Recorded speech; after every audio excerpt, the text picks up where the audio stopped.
ஆயிடுச்சு, சூப்பர் ஆயிடுச்சு. இல்ல, இந்த சபை தேவனுடைய பரிசுத்த ரத்தத்தினால விளக்கரமாய் கொடுக்கப்பட்ட சபை. இந்த சபையை நீ பாதுகாக்க வேண்டியது எச்சரிக்கையா இருக்கணும். இந்த சபை பழுதா போய் விடக்கூடாது. சபைனா யாரு? நீங்களும் நானும் தான். இந்த சபை பழுதா போய் விடக்கூடாது. இந்த சபை தேவனுடைய ஆலயத்தை விட்டு போய் விடக்கூடாது. நீ இன்னைக்கு ஆலயத்துக்குனாக்கா நாளைக்கு அடுத்தவன் நிற்பான், நாளைக்கு அடுத்தவன் நின்னா அடுத்த குடும்பம் நிற்கும். சபை வேதம் ரொம்ப அழகா சொல்லுது, வாசித்து பாருங்க 28.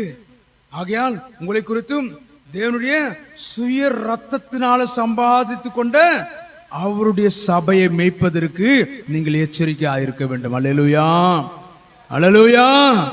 ஒரு மனிதனும் இடறி போக கூடாது. ஒரு மனுஷன் இடறி போக கூடாது. நீ சபைக்கு வரனா ஆட்களை பார்த்து ஜனத்துக்கு பயந்து வராத, ஊழியக்காரனுக்கு பயந்து வராத, தேவனுக்கு பயந்து வா. உன் வீட்டில் இருக்கிற பயந்துட்டு வந்துட்டு இருக்கியா? கர்த்தர் கணக்கு கேட்பாரு. மறைஞ்சு வரியா? கர்த்தர் கணக்கு கேட்பாரு. பொய் சொல்லிட்டு வரியா? நான் இங்க போறேன் அங்க போறேன் சொல்லிட்டு சபைக்கு வரியா? கர்த்தர் கணக்கு கேட்பாரு.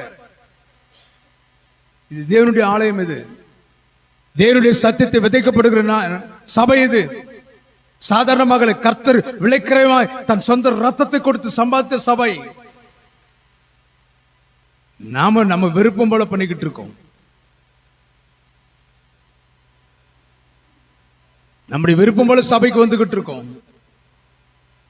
ஒரு பாவம் அறியாத கிறிஸ்து இயேசுவின் பரிசுத்த ரத்தத்தினால் மீட்கப்பட்ட சபை நீங்களும் நானும்.